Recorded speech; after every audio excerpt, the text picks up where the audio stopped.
Pag-usapan po natin mga 5 dapat gawin tapos mag-blood test o habang nagba-blood test.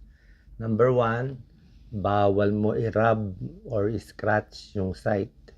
Okay? Bawal galaw-galawin yung area. Number 2, bawal magbuhat ng mabigat. Yung ginamit, kung saan ka tinurok, huwag ka magbuhat ng mabigat. Number 3, ito, malito, ginagawa ko dati. Yung pagka-blood test, pagkaturok, ginaganyan natin. Diba? Iniipit natin. Mas hindi daw maganda yon. Ayon dito sa Singapore, baka daw magkaroon ng pasa. Dapat pagka-press, nakaganyan ka, naka-open. Okay? Habang tinuturok, okay, habang nakapasok pa yung needle, bawal galaw-galawin yung kamay. Okay, huwag mo galaw-galawin habang nakaturok. Bawal din itigas yung braso. Okay, bawal mo itigas. Dapat naka-relax ka lang, relax. Kasi pag nagba-blood test, lalo mo tinitigas, mamaya anong mangyari sa needle, mas masakit. Diba, kawawa naman kayo. Mamaya tumabingi pa yung needle sa loob, hindi natin masabi.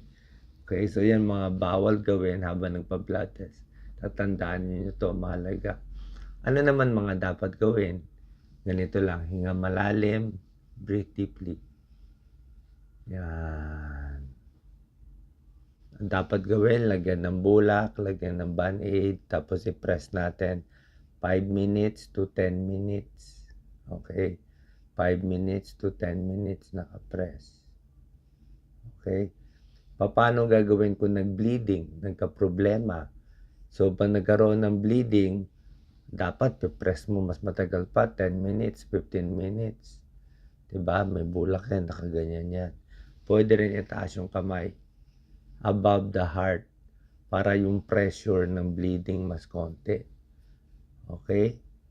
At syempre, hingi tayo ng tulong doon sa technician na gumawa nito. At dagdag ko pala, pwede lagyan ng ice pack.